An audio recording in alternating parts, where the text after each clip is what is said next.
Ladies and gentlemen, we give you... It's the Cooper and Anthony Show. She is a behavioral relationship expert. Her latest book is Overcoming Insecure Attachment, 8 Proven Steps to Building Healthier, Happier Relationships. Please welcome our guest, Tracy Crossley. Hello, Tracy. Hello. Thanks for having me on board. I'm happy to be here.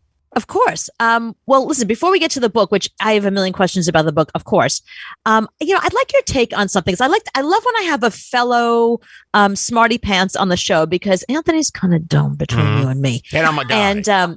And he makes fun of my PhD, calls it my PhD, but it's only because I don't get a chance to share a brain with another pretty smart brain. So I'm really happy you're here, so we can have a normal conversation, not a dumb one like I would have with him. I dumb you down at least 10, 20 IQ points. Yeah, he takes it down very low, very low. Good to know. So here's what I wanted. I don't know if you've noticed this going on kind of in the news / pop culture lately, I think is the best way to put it.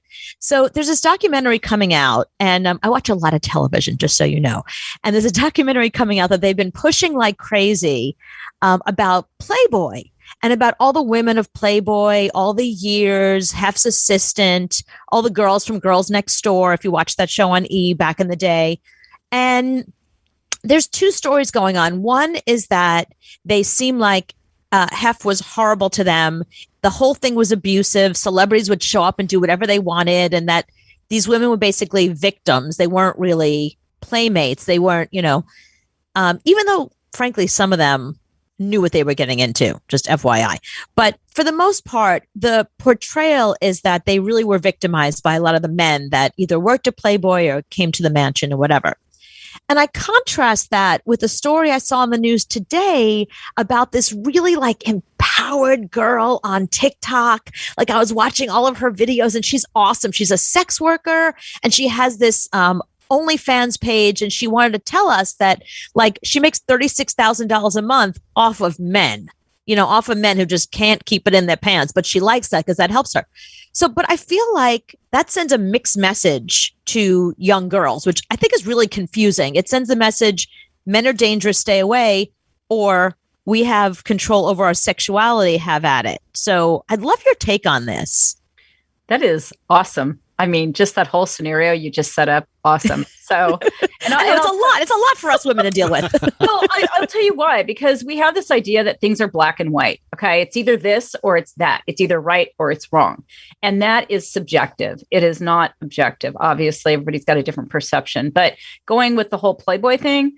So I'm not real big on the whole idea that it's poor victim, poor me, because there's a cost, right? There's a cost to everything. If I go to the store, I'm not going to get my milk for free.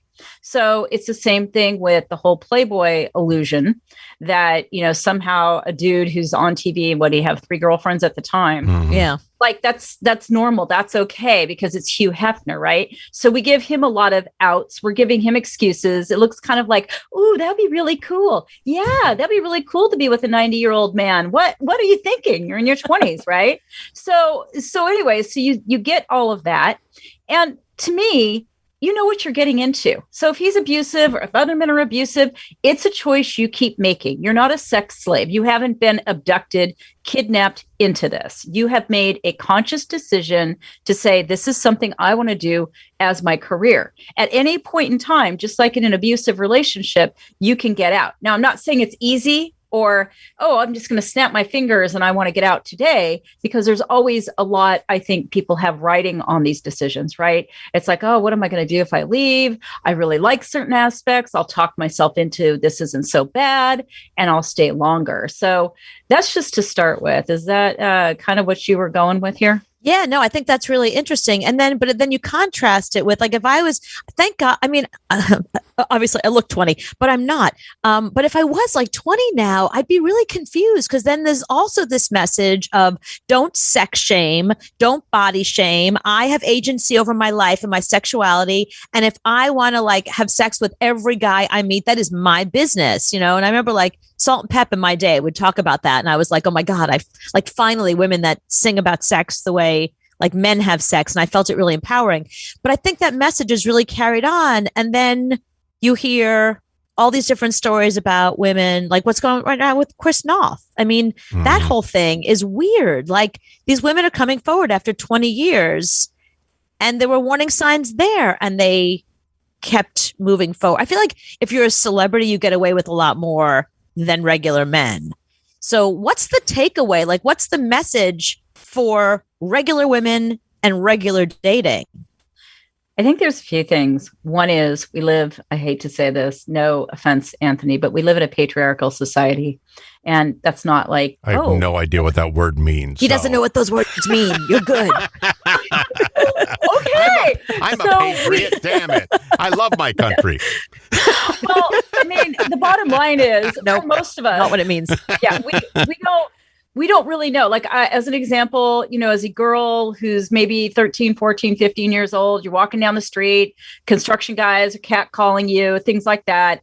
There's inappropriate behavior by men all the time. Like, all the time. That's acceptable, right? Like, I remember when I was younger thinking, oh, this is acceptable, and not going, oh, this is a problem, right? Right.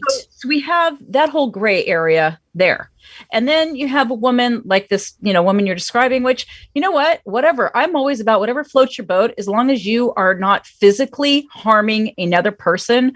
I really don't give a poo-poo what you do. Right. I really don't. Because frankly, that's your choice. Is it give mixed messages to people? It can, if they don't have any critical thinking skills themselves. And that's actually what's lacking in our society, by the way, are critical thinking skills. So I can make a good decision or not a good decision. But sometimes you have to go through certain experiences to come to a good decision anyways. And the point is, there is no perfect role model out there. There's no such thing. Usually there's a lot of crap going on behind the scenes that nobody can see. And right. That's what I mean. Like when people put that out there, it's like, there is nobody perfect. And don't try to emulate somebody. Figure out what it is you want for yourself that's going to work for you. And this gets to your book. So how do you figure that out? Like, what are the first steps you take? Because regardless of whether you're in your 20s or whether you're in your 40s, you've made mistakes in the past, or you know what you're looking for. So how do you set that up for yourself so that you move forward in a healthy way? Well, to move forward in a healthy way, first of all, most of us don't know ourselves. We have ideas of what is appropriate for us based on society's mores, based on our families, based on, oh, that looks good. Okay, I think I want that. So most of us, though, don't really know what we're equipped for, what we really want, and I'm not saying follow your bliss or anything like that, but I'm saying most of us really don't know what we want, and we need to have experiences to figure out what we want. But we first have to start with awareness. Like in my book, I talk about awareness. Most of us are aware of everything outside of us, but nothing inside of us. You got to know what makes you tick. You got to know your motivation. You have to know what is the feeling behind it, right? Because if you don't know what you feel, then it's really hard to describe to somebody, hey, this is what I enjoy doing for a job. You could be looking at the money, you could be looking at other things outside of you, but you're not really getting to what the core of you really wants. The Chris Noth story just, always hits me wrong, because those women knew who he was when they went out on that date. They knew he was Mr. Big. He was famous. So, and then they went back to his house. So now you're bringing it up. To me, it's just, it's really confusing in this society. Can I ask a question about that? Because I don't pay attention to the news on purpose. So I don't, because it's just emotion. To me, it's like somebody's just emotionally pushing a button all the time. So he's been accused of what? He's been accused of being sexually inappropriate with women that said no, but then they didn't leave. They continued to spend time with him. They continued to, one woman finally, just didn't answer his text, but I think, the important thing is not, because we don't really care about Chris Noth and his life because he's a celebrity, but it's more like how it mirrors what goes on with women now when you're dating, like with Chris Noth, ahead of time, there's a track record. You could Google him, but you can't really Google like a new guy. Like you meet a guy on Bumble or whatever, and you go out with him. How do you know if he's going to be inappropriate with you? Like, how do you how do you maneuver that? I feel like dating must be so hard now because they're, I think it's harder for me. I would think it's harder to meet somebody on a dating app than in person. Because in person, you get a vibe from somebody. You can tell, like, is this somebody that's sort of familiar? Is it somebody that I kind of like? Or are there warning signs? I think you don't get those warning signs on dating apps. You do. Oh, you do? Tell me. Okay, so please help us. Tell us how. I met my husband on Match.com, by the way. Did you really? So, cool. Yeah, I did. I never thought I would do that. And I got to the point, it's a long story, but I got to the point because I really wanted to be in a committed relationship after years of saying I wanted that, but I really did want that. Anyways, first of all, most people, when you're meeting somebody on a dating app, you're going to go meet in public somewhere. You're not going to go come over to my place. I mean, if you are, then you are asking for somebody to come who you don't know, total stranger, and you don't know what you're getting into. But if you're going to meet in a public, that's Tinder. You were on Match. So I think that I was also on Tinder, though. I was. Oh, really? Yeah, I was. So it's all about an individual. I mean, I hate to group things and go, okay, Tinder's like this, Plenty of Fish is like that. Okay, Cupid's like this, Bumble, whatever. It isn't that. It's really what your intention is. But I don't want to get away from what I was saying.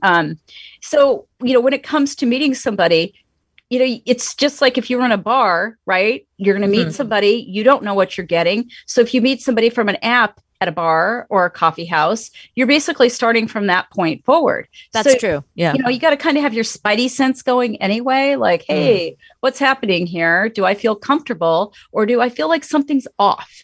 And a lot of people ignore those signals and put themselves in that kind of a position where they're in a vulnerable position and, I'm going to say no, I don't know what I want, because they think a lot of women get into very wishful thinking, especially with celebrities, like, okay, I'm saying no, but I'm not leaving because I want to hopefully have this guy will change his mind and he'll realize that, I'm Cinderella and he's the prince who's going to save me. We get into these kind of mindsets because you have to ask women, why didn't you leave? What is it you stay for? The same thing if you're a normal person, why are you inviting somebody over and you probably feel some kind of weird vibe? Right. In your book, Overcoming Insecure Attachment, I don't know if you address this in the book or just what your opinion is in general. What should the first, let's say month of a relationship be? I feel like there's two schools of thought. It's just be having a good time, have fun for a month. And then after that, then get down to the nitty gritty and be like, is this going anywhere? How do you feel? What are you looking for? Like, we just had a great time for a month, but now what? Or should you right up front be like, listen, here's what I'm looking for. And if that's not you, I'm going to cut this off at date 2. So I think it's the second one. And I'll tell you why. You don't know where the other person is at. And so as beautiful as it sounds, we're having a great time. I guarantee you one person is overthinking the situation, even if they're not saying anything. Right. They're thinking in their mind, I wonder if they like me. I wonder. And they're fantasizing about what does that mean? And, women never do that at all. Women don't overthink relationships and guys. No. Oh, shut up. Men do it too. No, we don't. It's really to be clear about what you want. I'm going to give you an example. And this is a guy example, by the way. Okay. So I had a client many years ago who wanted to get married. He was in his early 30s. And so he was the only one out of his family who wasn't married. He had like 10 brothers and sisters. And so he's like, okay, I got to go dating. So he meets this woman. I'm laughing because of what I'm going to say, because it's not what you think. He tells me, okay, well, I'm really liking her. And this is a few weeks in. I'm like, well, have you asked her what she's looking for? Like, is she looking for a relationship? Does she want kids? Does she know that you're looking to get married? Any of that? No, not yet. Okay. He waited till month 3. He was at Disneyland with her because he loved Disneyland. So he'd take her to Disneyland, and they're at Disneyland. And he's like, so, what do you think about being in a relationship? And she's like, I don't really know if I want a relationship. He's like, oh, do you ever want to get married? She's like, I don't ever want to get married, and I don't ever want kids. So he's now spent 3 months with her. And now he is like at the choice point of, what do I do? Because I wanted this and she's not going to be that. So now he's invested that time, that energy, that emotion, all of that. And it's easy. Just ask up front, what are you looking for? It's not hard. Right. But I think the hard thing is if you say, what are you looking for up front? And they say, I'm looking for something serious and I want kids. And I feel like it also puts pressure on people. I mean, there's got to be a way you can say it that doesn't seem like you're desperate. You know what I mean? Like, I want a marriage and kids. What about you? You know, how do you say it in like a non-confrontational, like, I could be open to that maybe. Well, because you when you're saying things like this, I'm not putting it on the other person if I'm saying it. I'm not expecting that. It's like I'm dating to get into a relationship, and my eventual goal is to be married and have kids. And when you say it, like, this is my I like goal. how you just said it. Wait, that was perfect. I want to like tape that right there. That was the way you said it right there was perfect. Because as you were talking about your client, I was thinking of a friend of mine who was still single, by the way. And I asked guys that I had set her up with and other guys that we know, like, she's beautiful, she's successful, like, what gives? They said, because on a date, it feels like she's interviewing you.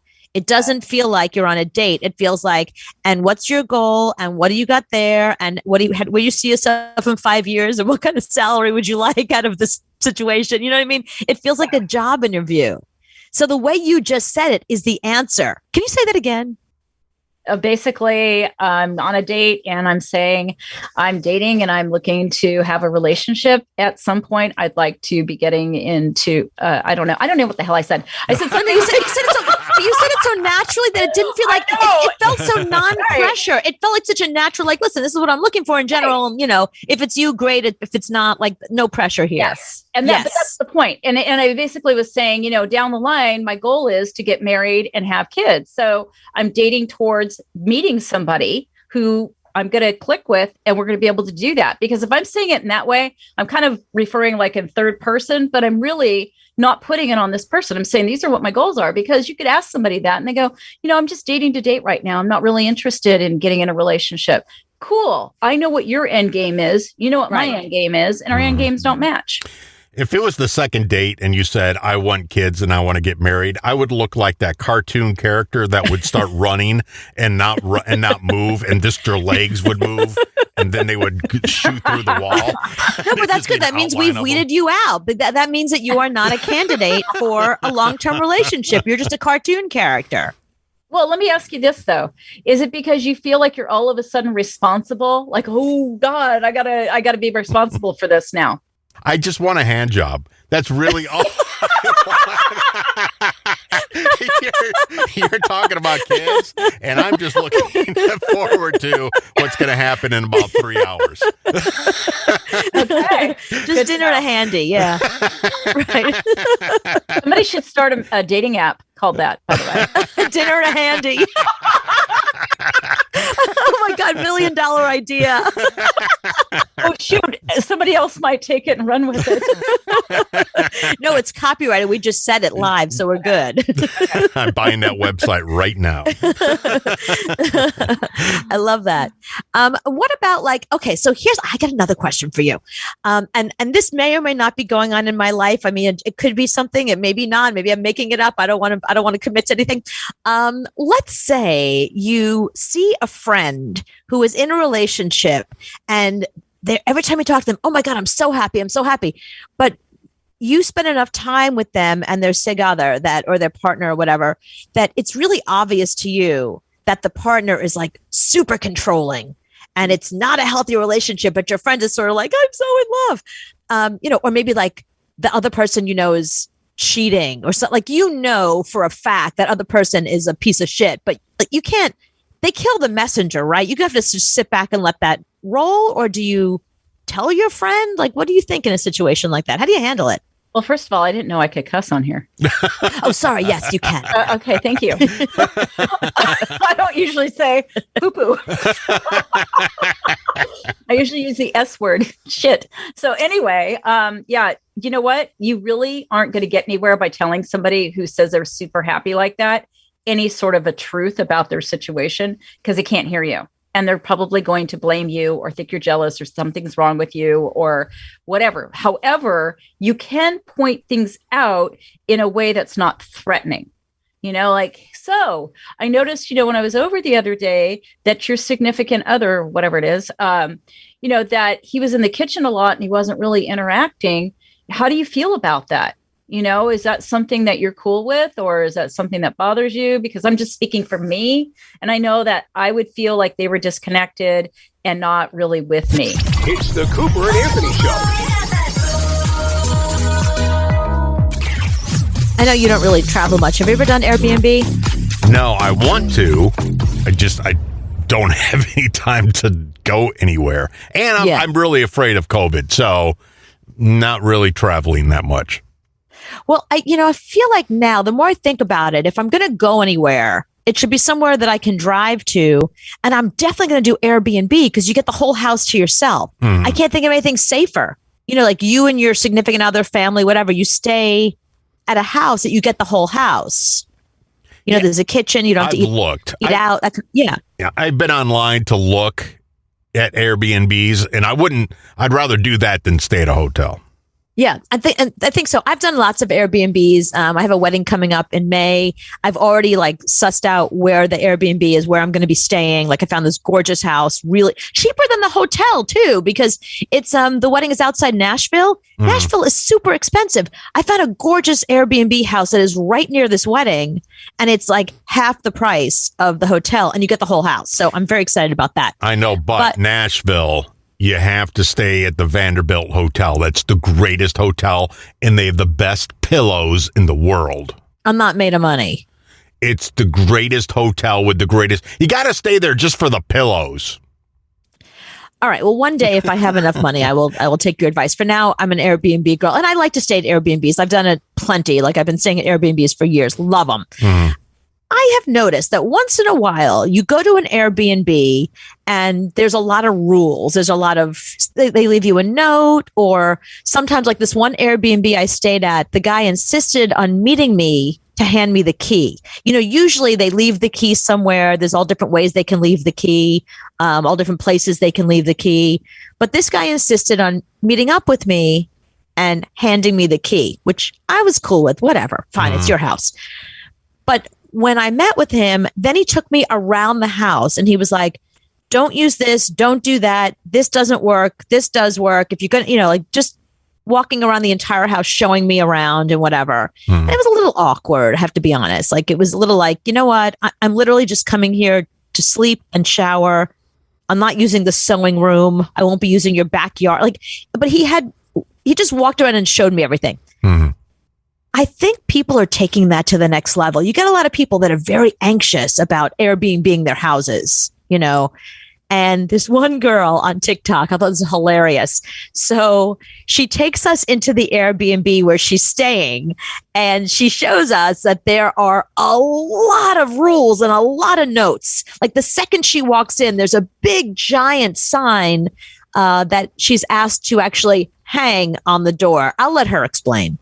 My most recent Airbnb host had a few controlling quirks. To start, before you even walk in, you get hit with a huge information guide on what to do. And yes, you have to take this off the door and make sure that you hang it here when you're in. Okay, so pause it. So on the thing that she's showing us, it just says basic things like no smoking, pull the door closed firmly.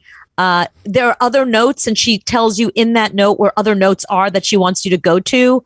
She explains where the light switches are. And then she tells you that there are quiet hours, and these are the quiet hours. So that's all on this one big long sheet that she wants you to hang on the door so you can be reminded.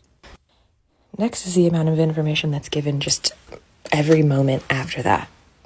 Okay, so now she's showing us a book, literally a book that has pages of notes. But again, it's stuff like, here's the washer and dryer. It's a little quirky this way, use it that way. Here's where the soap is. The refrigerator is good, but on this side, I'm going to keep my soda. You can have one, but not two. Here's a freezer, and here's a freezer situation. Literally going through every little inch of the house. But then it gets a little, if you think that's weird, it gets a little weirder. In every part of the room. But my favorite of all of the information pieces is this one, where she draws a picture of the remote control and teaches you how to use each button. A remote control. Who doesn't know how to use a remote control? And then you get, for room temp, adjust vent as needed, use vent fan, summer only. This is crazy. Use the storage bins. One of my top how to use storage bins. Is she saw me using this cup instead of this cup and told me I'm using the wrong cup to drink my water. This cup, apparently, is to hold my toothbrush. Another good one, you weren't allowed to move the shower curtain from left to right. It had to be right to left. I hope I slept here correctly.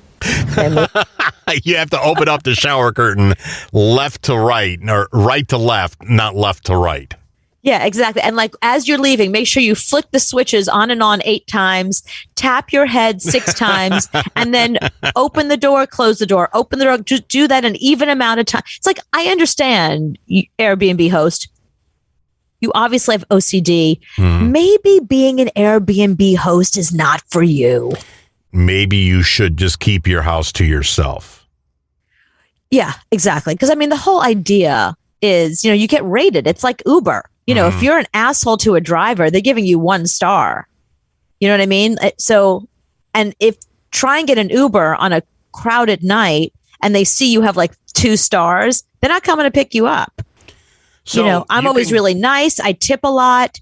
So you rate them and they rate you. So this Airbnb host is getting a terrible rating. So I can go on Airbnb after I stay there and rate them. Yes. And then they could do the same thing to me. To you. Right. Oh, I didn't. Yeah, that's how it works. Know that. Yeah, you rate them, they rate you. But listen, I have learned, unless something is like really egregiously wrong, unless I was told it's a 2-bedroom and I go there and it's a shack, which has never happened, I always give a great rating because I want a great rating back. Do you have to leave a review? You don't have to, but you should. I always do. I leave a positive review and I make sure like I Venmo my money immediately. Like I want to get a good rating because I want to be able to stay anywhere I want. And listen, if you go to a city or a town or somewhere where there's like highly sought after houses, the Airbnb host is going with who has the highest rating. Oh, so they can not rent it to you and rent it to somebody else because they have a better rating. That's right. Yeah, they don't have to rent it to you. And you make sure you have several ratings. If they just see you've only stayed at Airbnb once, you did well once and you rated well once, that's not enough. The more you use the service and the better your numbers are. I know there's always, there's assholes everywhere. Like I had this lovely Uber driver. The Uber was so clean. The guy was so nice. I was with my mom and he was giving us like water and he was like, do you want me to drop you both off? And we didn't even ask for that. We said 1 stop is fine. It's like, I'll take you both home. Don't worry about it. I won't even charge you. Like he was so nice and we tipped him really well. I looked at his rating. He had 4.8. I'm like, how's this guy not have a 5? Well, I mean, maybe because he learned. Maybe the first couple of drives, he was a sumbitch. So maybe he got better over time. Nope, that's not it at all. I think there's assholes everywhere. There's somebody that got in his Uber and was like, it's too clean. He's too nice. I didn't ask for water. They just don't give high ratings. Who knows?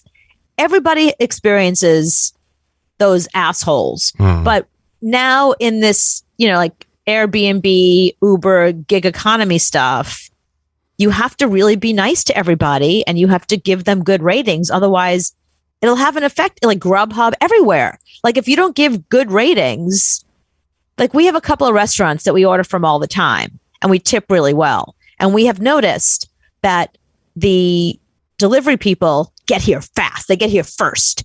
So we may be ordering less than a family of like 6, but we tip well and we have a good rating. So I can't get over how fast they get here sometimes. And we know they came to us first. It's so obvious. The Vanderbilt in Nashville.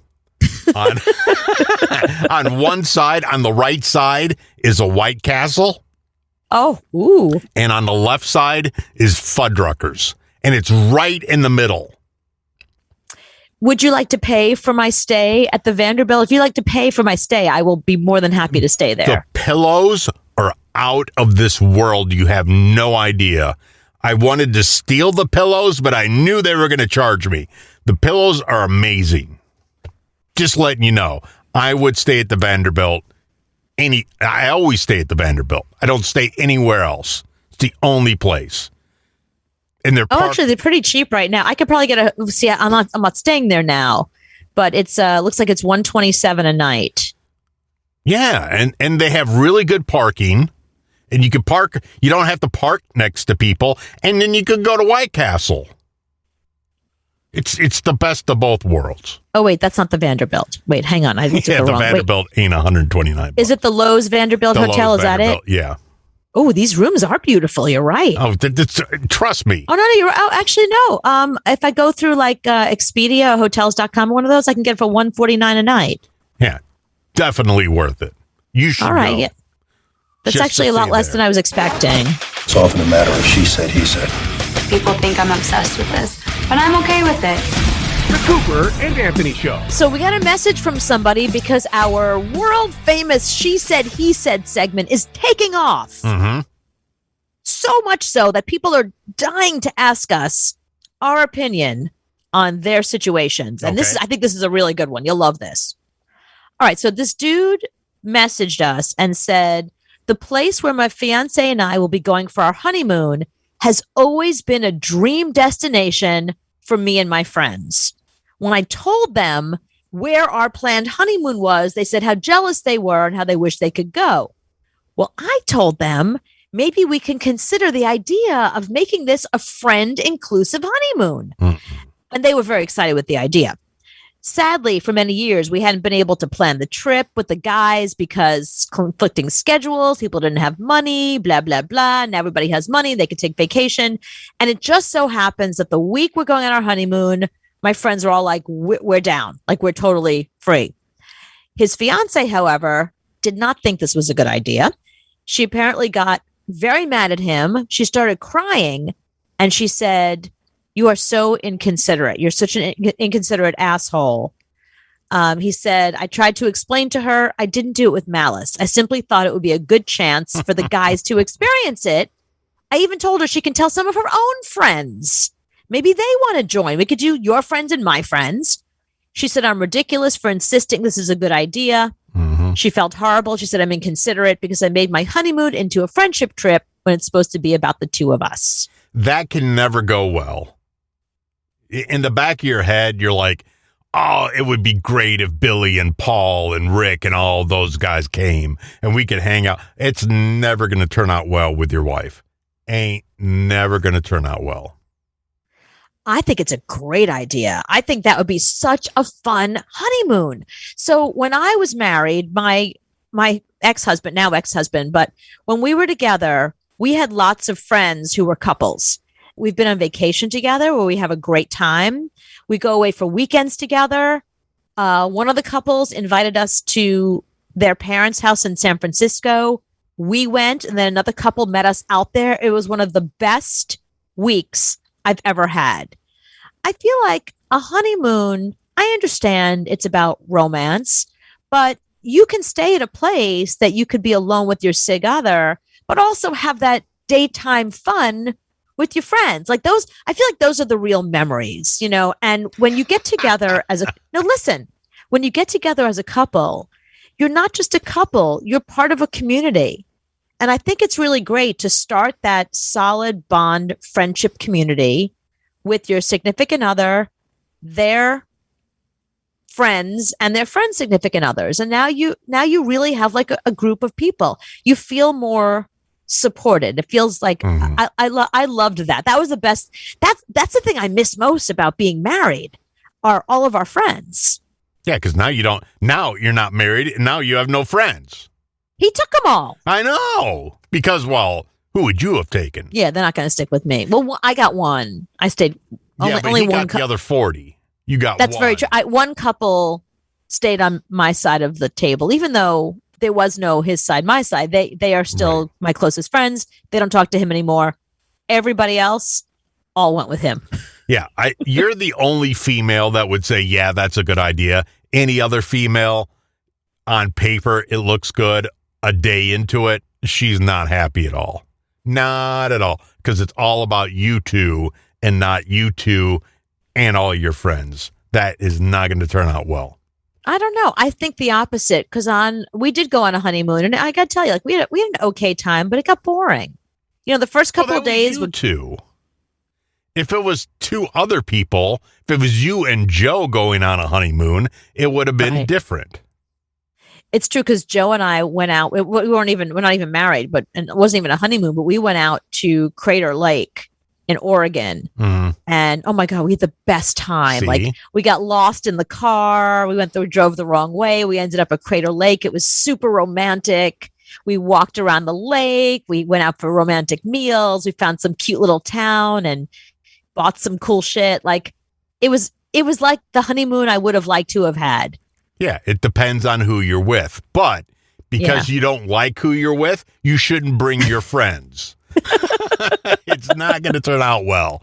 It's not.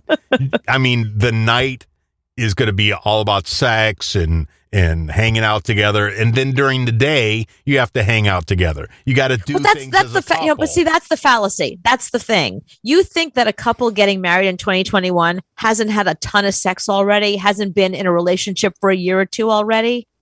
No, we're saving ourselves for marriage. Nobody does that anymore. Yes, Let's be realistic. Nope. Literally nobody does. By the time you get married, you've tried this, you've tried that.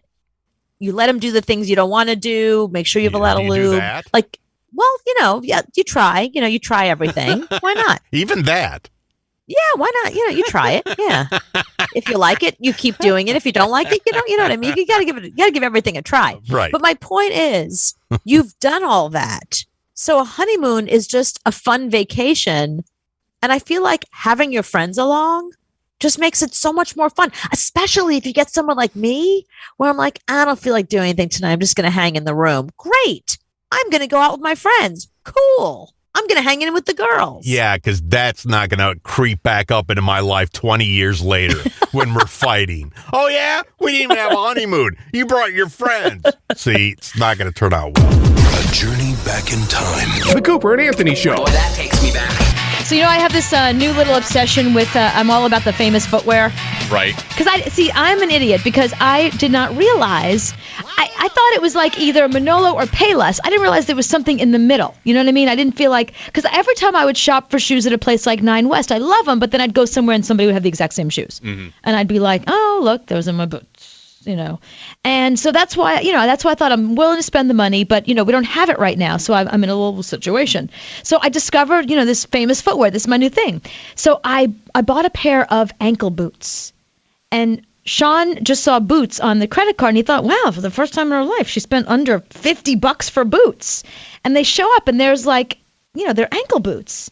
And he's like, where's the rest of the boot? I said, no, send them back. I said, no, it's an ankle boot. He's like, what's the point of an ankle boot? The whole idea of a boot is to keep your leg warm in the winter, or the fall when it gets a little chilly. To, you wear it with a skirt. What do you do with a little tiny ankle boot? I said, oh, it's a style. Like, you put stockings with it and like tights and then an ankle boot. He said, you're going to wear tights and then an ankle? Why would you? He doesn't understand the concept. He doesn't get it. Neither do we. Tights. Is it the tights? See, I said, is it the tights you don't get? He's like, no, tights I understand. But he thinks tights should be worn like you did when you were a child. He understands them as like, oh, and then so not only did I get the ankle boots, I also got a pair of like these strappy shoes with a nice, like a thick, it's a Unlisted is the brand. Mm-hmm. From my my famous footwear obsession. And it's like a thick, chunky heel. And he said, well, why'd you buy that? That's like a summer shoe. We can wear it for 2 more weeks, 3 more weeks. I said, no, again, I'm going to wear that in the fall with tights. Like a strappy shoe with a nice thick heel. It's a very good look. Wow. Yeah. Sean Lee doesn't understand it either. See, they make ankle boots for guys too. I don't get that. I think for guys, I think it makes even more sense because you wear it with jeans. You want the look of a boot, but you don't want something so bulky underneath your jeans.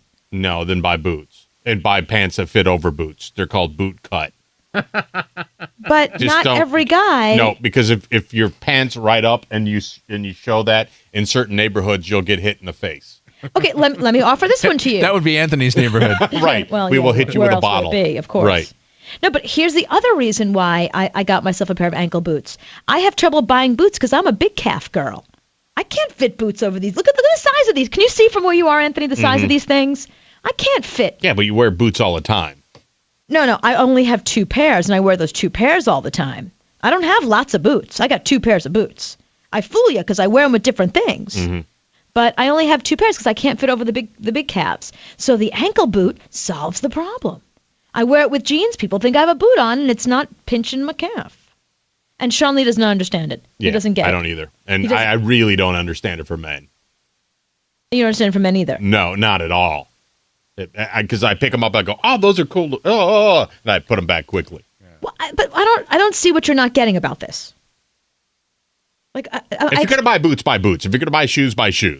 You don't. There's no in the middle. You don't understand the ankle boot. No.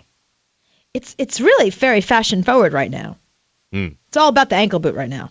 Everybody's talking about it. Everyone's talking about it. Yeah.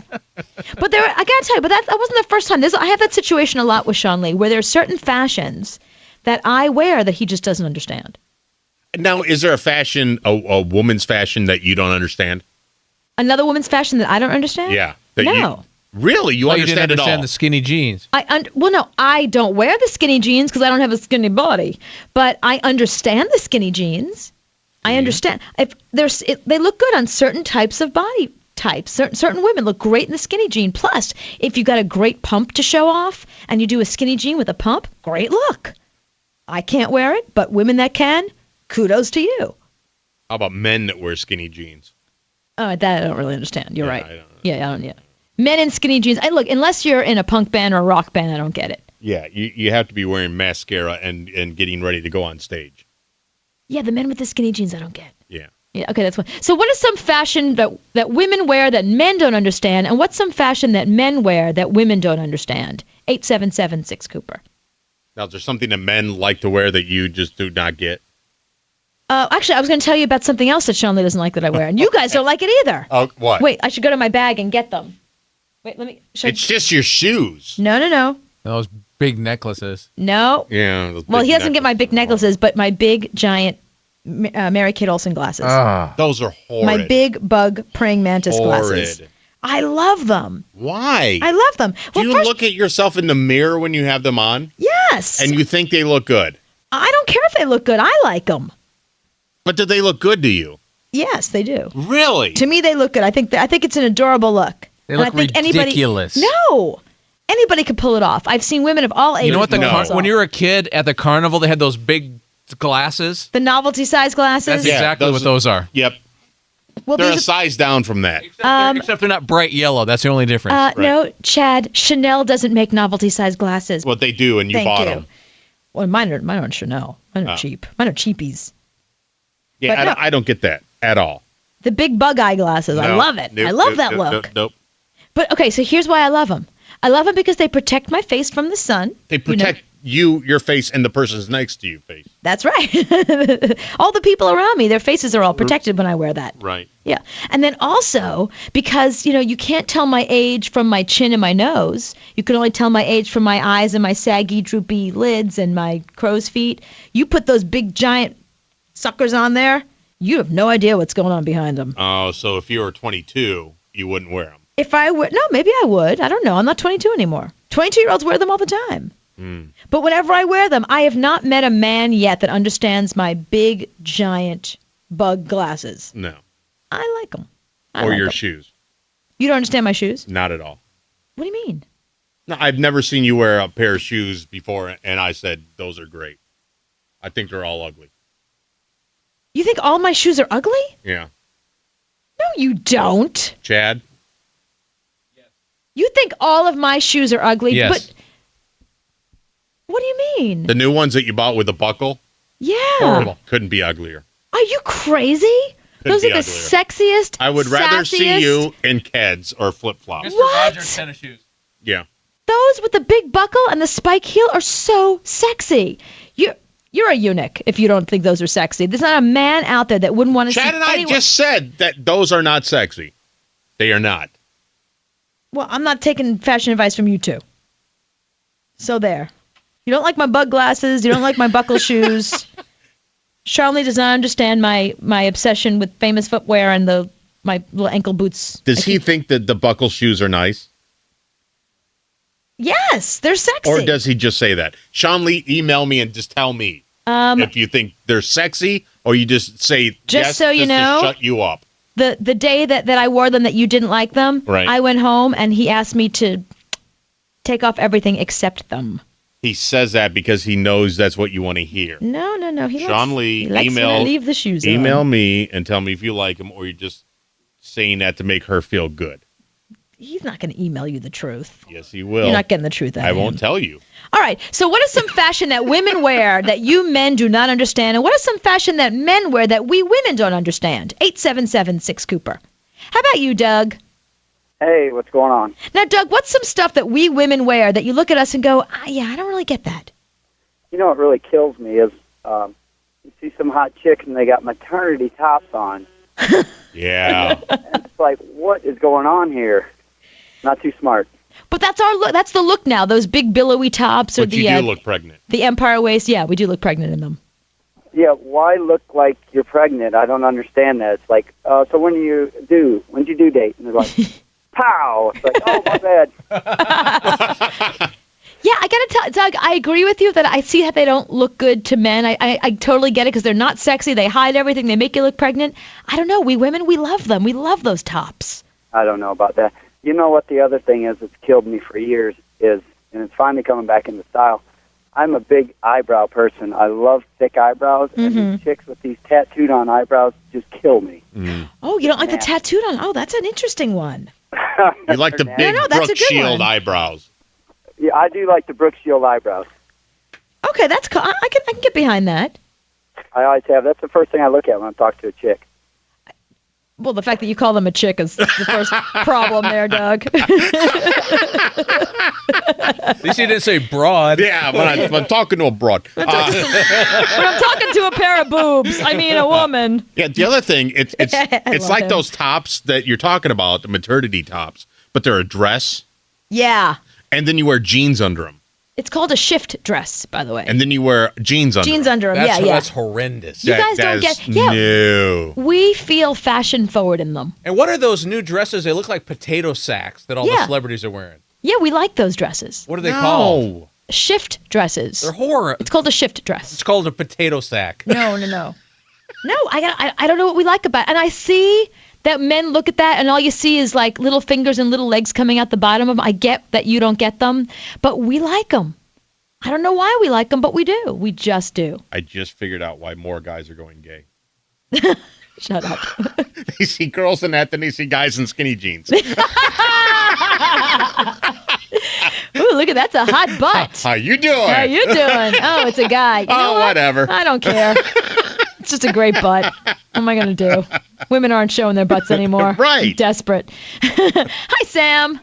Hey, how's it going? Now, Sam, what's some stuff that we women wear that you just don't get? Capri pants. Capri. Now, how come you don't understand the capri pants? Well, because the first time I saw them, they were called jams when men wore them. And they just look ridiculous. Jams. Those were cool in the 80s. Exactly. They were cool in the 80s on guys, and they were in, like, tiger and different prints like that. But on a woman, they're kind of like am I pants, am I shorts? It's kind of hard to decide. It just looks like maybe it's a hand-me-down from an older sister that doesn't quite fit. Or Right. There might be high water pants. Yeah, it's hard to tell, but they definitely look ridiculous, and I don't understand why people keep wearing them. And Sam, I think I kind of agree with you on that one because I have not seen a woman yet who looks good in capri pants. Yeah, even people that are really attractive and have really good bodies, they just look ridiculous. Yeah, it cuts you off in the middle of, even if you have gorgeous long legs, you've been cut off in the middle of the leg. Yeah, it's certainly not accentuating any features except maybe big feet. I'm with you on that one. Yeah, I don't understand capri pants either. All right, I was wrong about Sean Lee. What? He thinks your shoes are very cool and stylish. Oh, please. No, he does. That's what he says. He thinks they're, I'm telling you, he thinks they're very sexy. Is there one of those? Is there an He didn't say sexy. He said very cool. Is there an and stylish. emoticon there with a wink? One of those? No. There is on the flip side, but we're not going to say it. No, there is not. No, because they're like motorcycle shoes with big giant. No, because they have a big giant buckle and they've got 5.5-inch spike heel. You lost me at a big giant buckle. Yeah, he said all of her shoes also, which I do not believe. I don't buy a pair unless I run them by Sean Lee. He says all of your shoes are very cool. Wow. Oh, he's just giving you that's the company line. He's giving you the company line. Mm. Emma, what's something that men wear that you look at and go, yeah, I'm sorry, as fashion goes, I don't get it. Hey, I hate it when like guys wear like socks with sandals. Like, what's going on in a man's mind that he puts socks on and then instead of grabbing a pair of sneakers or shoes, he goes for sandals? I have no comfy. idea. It looks hideous. My grandpa does it, and whenever he does it, I nag him about it. Well, grandpas are supposed to do it. It's their job as grandpas. That's the grandpa look. That way, if you want to, for Halloween, go as grandpa, you do socks or sandals. Pull your pants up really high. Pull your pants up really high. That's all you need to do. Exactly. But Emma, see, the thing is, it's one thing if it's grandpas, but the problem is there are like regular men out there walking around with socks with sandals, like Anthony. I don't understand it. Oh my God, Anthony! I do not do that. I've seen you. I've not done that. You wear socks with those bizarre shoes you wear. Yeah, you do. You do. Well, those are bizarre shoes. Nice These try. are not Thank you, sandals. These are shoes. Are these sandals? Those aren't, but you have some that have like where you can see your toes. I don't wear socks with What those. are you wearing? Ballet flats? What are those? No, these are sandals. No, I don't wear any socks when I wear my sandals. I swear I've seen you wear white I have socks too. with sandals. I have too. I would not walk out of the house like that. Well, okay. Must be Schmanthony, Michael. Yeah, that's who it was. Schmanthony Pickles. That's who it is. That we misunderstood. I do not do that. Hey, Khaki. Hey. Now, what is something that is it what men wear that you don't understand? Oh, yes. What is it? Tell me why men wear chinos with running shoes. I mean, what's up with that? Chad. What's wrong? It's just bad. I want to cry when I see it. I suspect it's because there's people like Chad that's all they have for shoes. So it's either that or barefoot. That's the only thing I could think of. Otherwise, why on earth? Why? It just doesn't. It's not right. It should be. It's a sin. And that's why the fashion police should be around. Chad, if you're wearing khakis, what would you wear as shoes? I have brown dress shoes I wear with them. Oh, okay. Oh, that's a step up. You wouldn't wear your tennis shoes? No, I don't. You don't wear tennis shoes with khakis. Yeah, Even what is I know insane? that. Yeah. I wouldn't do that. I never have. Good. Smart man. Yeah, thank you, Khaki. See, she's smart. You want to feel bad for Sean Lee even more, Chad? Oh, no. What? It's what impossible to, but he said her feet smell really bad. Oh, no. Well, that's true. And I won't deny that. You have a fungus, or what's the problem? He actually said, you have my blessing to say her feet smell. It's true. They do. Do they really? Yeah. Oh, well, only when I wear, because I have a certain pair of sneakers. No, there's a certain pair of sneakers, my gym sneakers. Well, throw them away and get a new pair. No, I did. I Cut sweat. your feet off. My feet sweat a lot at the gym. That's why I just went and bought new sneakers Powder. recently. Put powder in them. I do. I put powder. I put the spray stuff, you the have spray. athlete's foot? Only in sneakers. I don't have athlete's foot when I wear any other shoe. I'm sorry. What can I tell you? I sweat at the gym. Do you sweat when you wear pumps? No. How do you sweat in pumps? I don't know. I'm just asking. Unless I go running in them. Do you do that? No, I don't run in pumps. Am I crazy? I don't know. I'm asking. No. I don't smell your feet. No, but when I go to the gym and I come back, anytime I pull a sock off my foot, stand back. Stand back. Do you take a shower at the gym? No, I shower at home because you get athlete's foot at the gym. Not if we wear flip flops. Well, I don't do that. I don't shower I don't shower in public. Shower at home. Okay. With my smelly feet. All right. What? Okay. Okay. Okay, and I have one pair of boots that do stink. Oh, poor Sean Lee. Well, oh yeah, your wife smells perfect. Both of your wives have never had smelly anything. No. Right. No. We would leave them. Yeah. Nothing on Mrs. Chad smells. Nothing. I don't believe you for a second. Hey, Zahara. Hello. Hello. Okay, one word.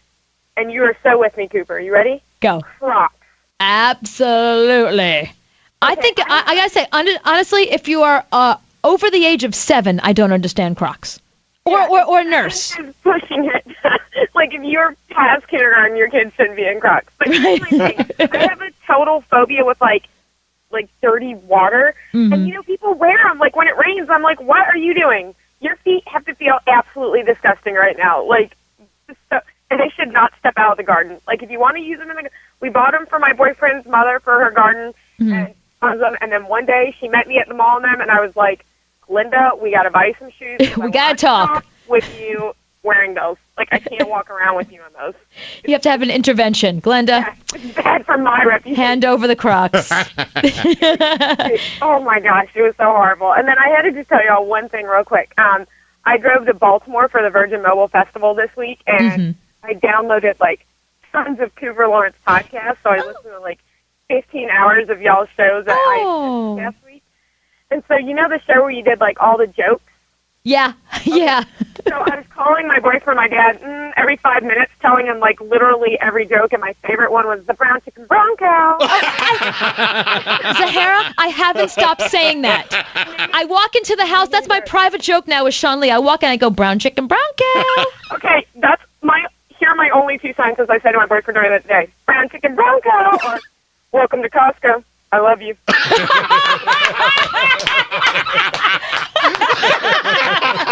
We've broken Zahara. She's ruined now. We've ruined you. Wow. 15 hours of us. Yeah. Oh, God. Wow. Sorry. You must have been bored in that car. Thank you so much. That's very sweet. Thank you. Welcome to Costco. Brown chicken, brown cow. I love you. I love you. So crazy. But I see if you work in a kitchen or a nurse or something like that, I understand the Crocs. But as a fashion item, it's not. I don't get it. I do not understand. Plus, they're a Crocs. menace in escalators. That's right. Menace. There you go. People are getting their feet torn off right and left by those things. Okay, so what are some fashion don'ts as far as you're concerned? What's fashion stuff that the opposite sex wears that you go, yeah, I don't get it. Why do they wear that? 877-6 Cooper. Hey, Nicholas. Hi, Cooper. Hello. I love capri pants. You do? On men? No, on women. Now, why? What do you like about them? My fiance wears them all the time. She looks great in capri pants. Oh, well, she probably has a hot body. I mean, she looks great in a paper bag. But, my God, stinky feet? Oh. Well, I'm at the gym. I'm sweating. What am I supposed to do, not sweat? Hey, you guys don't wear socks. Stinky feet comes with that package. I wear socks. Women don't have stinky feet. I wear socks. I wear sneakers. I put powder in it. There's nothing I can do. I'm cursed. No, let me tell you. Feet, you don't know stinky feet until you meet my fiance. Oh, no. Oh, she's got stinky. Is your fiance hot? Looks good in capri pants, but also has stinky feet? Oh, yeah. We put her shoes by the door to keep the burglars away. Wow. That's very adaptive. I never considered that. Sean Lee, put my shoes by the door. That's very good. See, I gotta tell you, I like that woman. I like that woman. She's got stinky feet too. She's got nice woman, looks good in capris, stinky feet. Welcome to Costco. I love you. Welcome to Costco. I love you. That's for you, Zahara. That's specifically for Zahara because she hasn't heard that enough. Brown chicken, brown cow. Should I tell the joke? You have to now. I have to now. About. So we about a week or so ago we did what's your best joke? Right. And so now people are going to start calling with jokes. We don't call it your jokes. Don't call it jokes. It's rough, Chad, crazy. But somebody called with a joke and they said, "Now, do you remember the joke?" There was a farmer that saw a brown chicken and a brown cow were sitting and talking to each other, and he said to his wife, "Look at that, brown chicken, brown cow." Something like that. It was something like that. Right. But it doesn't even matter what it was that led up to the joke. It's just so fun to go, brown chicken, brown cow. Love that. Right. All right. So, but the question we are asking is, what is a fashion faux pas, I guess, for lack of a better word, that the opposite sex makes as far as you're concerned? What is it that people wear that you just don't get? 877-6 Cooper. Hey, Jason. Hey, first-time caller. Hey, thanks, Jason. Very cool. Thank you. From a man's perspective, I don't understand this topic at all. I can understand a woman and looking at a woman, and a woman looking at a man, but a man, all we care about is that they show up. So if we show up wearing that big, giant, flouncy dress that we look ridiculous in, the fact that there's a woman underneath it. Doesn't matter. Doesn't matter. That's right. I work in a retail store, and some of the guys I work with, they're like, "Did you see her shoe? Did you see this?" I'm like, who's looking at her shoes? I don't understand. I guess I'm too old-fashioned or something. I don't know. No, I like your attitude, Jason. I think that's a much better attitude. It's the chicken side. All right. Thank you. You know what drives me nuts now? That's all the rage with guys. What? Where you wear in the hat, the baseball hat, but you turn it to the side just a little bit. I hate that. Yeah. Put your hat straight. Yeah. There's no reason to put it just There's a little bit major to the side. leaguers that wear them like that. Really? Yeah, it's like, put your hat straight. While they're playing? Yes. I do that. Over just a hair. Well, you're the backwards crazy. hats back in the day I understood, but just a teeny bit sideways, I think that looks horrible. No, but the teeny bit side, isn't there a regulation for sports? You would think, but nope, they do it. Wow, you can put it cock it to the side Some like that. people do, yeah. Wow. Well, no, are they doing it because the sun's coming that way? No, And they're doing it as a fashion statement. Oh. You know what? I'm with you, Chad. I know. I don't agree with that. Put your hat on straight. Yeah, I don't like that. Put it on straight. Hey, Amy. Oh, Amy hung up. She had a good one, too. Okay, well, she'll call back. 8776 Cooper, what? She said Hawaiian shirts, and I had this all ready to go. Oh, and remember, next Friday is Hawaiian Shirt Day. So why don't you go if ahead you and- want to, go ahead and... But isn't it usually wear big a fat Hawaiian guys that shirt. wear Hawaiian shirts? It's everybody. Fat, skinny, doesn't No, matter. I think it's mainly big fat guys. You think? Yeah. How many times have I seen that movie? Office Space. Office Space? Yeah. As many times as you've seen Idiocracy, I would think. Probably. It's a prerequisite for working on the show. When I decided to hire Anthony for the show, I said to him, "What are the two movies you watch over and over?" Right. And he said, "Office Space and Idiocracy." I said, "You're hired." Hey! Don't bring a resume. It's all I need to know. Yep, that was it. Now, Zach. Yes, ma'am. Now, I have a stinky feet problem, and Nicholas's fiance has a stinky feet problem. Do you know a little something about stinky feet? Yes, because my wife has the same problem with her leather boots. Oh, and what does she do? Well, it's kind of interesting because I actually found out from my foot doctor because I have diabetes, and so foot, eyes, all that stuff, we're trying to keep in our bodies. Right. And what they said was that you can use the aerosol type of deodorant. Really? Because they really say that, like, you should let your shoes air out for a day after you've worn them all day because of, like, bacteria and moisture and stuff that builds up in it. Mm-hmm. But you can use the spray deodorant and just, spray it a couple times into the shoes or the boots, and that soaks up the moisture, plus it deodorizes the leather and or canvas of whatever it is you're wearing on your feet. That's a hot tip. I'm really happy to know that. So you don't have to spray it on your feet. You spray it inside the boot. Right. Right. That's great. I need it. Zach, I'm really happy that you called and told us that. I needed to know that. Sean Lee. Hi, it's Bill Lumber. Hi, it's Bill Lumber. Must you? It's Really? me again. Really? Sean Lee, go buy deodorant, spray stuff, aerosol. Now. Better be there by the time I get home. And tofu. Hey, Lee. Yes. Brown chicken bronco. That was the greatest joke I have heard in years. And what's the joke that leads up to it? What did the farmer say when he saw the brown chicken kissing the brown cow? Oh, and the answer is brown chicken, brown cow. Isn't that fun to say? I love that part. I love it. I have told so many people that joke since I heard that on your show. Brown chicken, brown cow. Oh, because that makes more sense because it's like, bump, bump, it's like because they're kissing. Right. I get it. I get the joke now. There you go. Thank you, Lee. Thank you. Hey, Rachel. Hey, Cooper. Now, Rachel, what's something men wear that you look at them and you go, yeah, I don't really get that? Okay, guys that wear tighter pants than I do. Hello, Nick Jonas.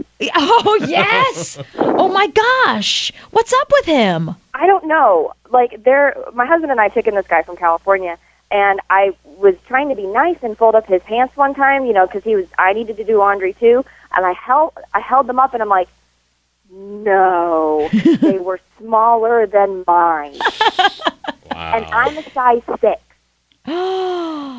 So that guy paints his pants on. Oh my gosh. So, yeah, just drives me insane. And then the Jonas Brothers come out, and they're just like, oh, hello, look, it's me in my tight pants. I'm like, oh, my God, stop shopping at Express for women. It's like, you know what? Just wear spandex. Get it over with. Yeah, exactly. Just put the spandex on. That's what you want to wear anyway. I don't see how they're comfortable. I don't see how either. I mean, my husband looks at, he's like, I don't understand how they can do that. They're too tight. There's no, breathability. Where does your junk go? It's not 1985. What do you do with your junk in that situation? It just goes wherever it goes. No, but that's not comfortable. I can't imagine it being comfortable. Well, It's like wearing a really tight top. And not to mention the fact that if it is tight and it's too tight, then everyone else has to, look at the junk while it's in the tight pants. Right. Forget about it. Good point. Yeah, it's kind of like a male camel toe. Yeah. Not good. Yeah. Rachel and I say if you men are wearing very tight pants, Nick Jonas, we don't get it really. Yeah, veto the tight pants. Veto. You like it. No, we don't. You like it. We don't. We like the Jonas Brothers. Pants, not so much. Yeah. Hey, Linda. Hi. Hey, Linda. Now, Linda, what's something that men wear that you're just like, I don't really get it? Well, I work at Walmart overnight, and I see a lot of our young men mutilating their ears. The gauges, I don't understand it at all. Why they think that, I don't know, I guess the young girls find, they're with girls, and stuff, that it's like, oh, why do they do that to their ears? They put those giant things that stretch their ears out, right? Yeah, those. Yeah, you can stick, I could stick my pinky finger through one, and Yep. it's that big. And they want to, some of them want to wear their pants hanging off their ass, Yeah. or right below their ass, and I don't understand that. Right. Yeah, no, but see, Linda, but the earring thing. See, I see if you pierce your ear, that's one thing because you've I don't pierced mind your ear. that at all. Yeah, and you can always let it close up, if you don't like it. But yeah, those big giant gauge. No, when you put the one gauge in there, it's not closing back up. Right, that's the thing. It's not closing back up. Yeah, you got to You're have stuck with surgery. that. Yeah, you're committed to that. Right. Thank you, Linda. Hi, Jake. Hi. Jake, I'm giving you the last word on this. What is something that women wear that you look at them and go, I don't get it, really? Okay, well, a few years ago, about 5 years ago when I was in high school, this whole new trend kind of started. It was Timberland boots, but they had like a stiletto heel on it. Beyonce. Yeah. That was all Beyonce started that one. Yeah, my sister had them, and I was just like, their boots, their heels, that makes no sense. Make up your mind, yeah. Yeah. Yeah. Yeah, now that you put it that way, because when Beyonce wore them and we all ran out and bought them, I had a pair in pink. We loved them, but now, Why would you ever wear pink boots? Because Beyonce had them. Yeah, I had it was the pink Timberland looking boot. Mine was a knockoff. It was from Baker's and stuff, but with the spike heel, we loved them. Oh. Yeah, and now I look back, kind of weird.